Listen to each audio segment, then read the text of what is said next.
So what we're doing today is we're learning to play C major in 7 different spots on the fretboard. If you start on C in any of them, it's going to come out of the instrument, but we're not really thinking about that so much right now. We're just like, these are all the notes I'm hitting, and that's the state capital. So that's what you want to be thinking about with each one of these fingerings. If you want, you can go here C, and then play the whole thing. Just like to get yourself started. But either way, the point is like you just think about the hand movement, and then that makes you think about pointing there, you know. And when we move this to a different key, it's going to still be that, you know, if I blindly played our number 1 pattern at some fret, it would still be the, you know, turned out I was playing in that key. Either way, just go like, okay, there's C, then play the whole thing, and then point to C.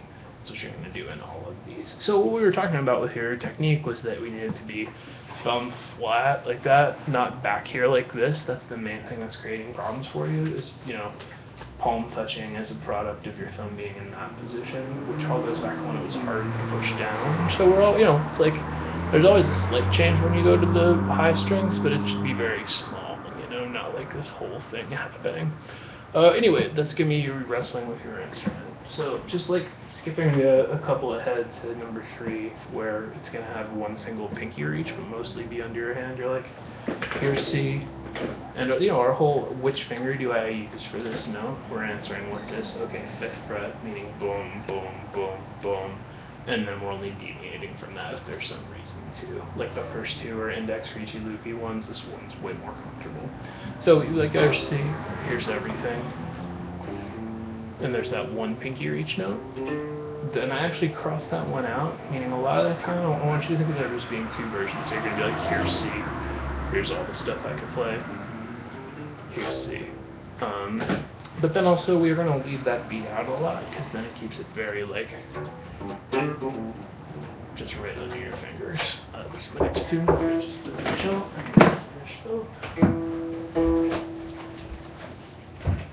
Hey, yes, Cass, I'm just finishing the last lesson. You mind chilling out here for a few minutes? Thank you. Alrighty. Cheers, Jenga. Awesome. Cool. So, you know, really, let's not over-intellectualize this concept. We're totally learning how to play C major. These are all the C major scale. We're just starting on every single note. We're learning to do it everywhere on the fretboard. And we're learning to do it with the most efficient hand movement in each one of these spots. So you're going play, point, you know? You're just going like, there exists this pattern that goes like this. Makes me think about pointing there. You know? There's this thing called pattern number 1. It goes like this. Makes me think about pointing there. So that's what we're doing. That's what we want to be able to do with each one of these patterns. The obvious thing, like play all the notes in it, and then have it make you think about, and there's the root. Because when I take this first fingering where the root was here, and move it to some other key, you know, it's still going to be, here's this hand movement, and there's where the root is. And that's the nature of our instrument, where if we moved anything side to side without adding open strings, it keeps the same tonality, whether it's a blues box or something like, you know, there's what we just played. So anyway, and another, you know, you can totally be like, here's some notes now, do, re, mi, fa, sol, la, ti, do, in your head if you want. But anyway, we're just kind of thinking of it like as I'm pointing at dots, and this technique stuff, you know, is gonna necessitate thinking about. But anyway, like, yeah, totally, like, this is all the dry memorization we're ever gonna do. It's gonna get really cool next time, so try not to overthink, like, what about other keys? But yeah, I'm just going to concentrate on the actual fingering. Totally, but poking at the larger thing, like this one we were just talking about, where the root's in this position. It's like, if I wanted to play that in A, or it was on the, we were just talking about the 3rd one, where it's like on the bass string under my pinky. If I wanted to play that in A, just drop my pinky back to A and play that same shit, and it works, you know? Boom. And you just play the same exact thing, whether you start on the root or play the entire pattern. And that's the nature of everything. That's the, like I said in the lesson, that's no different than saying, this is the G major scale.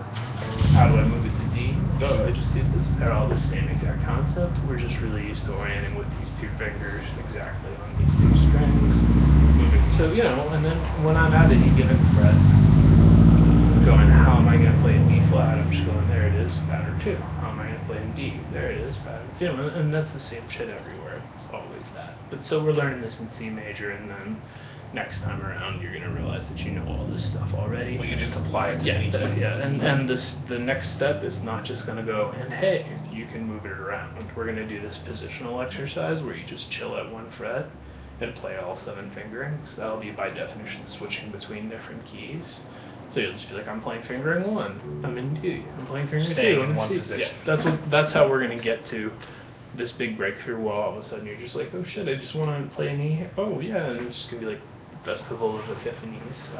And the good news is like anything that you learn subsequently is gonna fall in these structures in recognizable ways, and everything you already play falls in these structures in recognizable ways. Like by definition, anything you've played, you could identify after you memorize these and just do a little more. I mean, you could be like, oh shit, that was a pattern 6, so in that other song I'll just do this, and it goes down like that.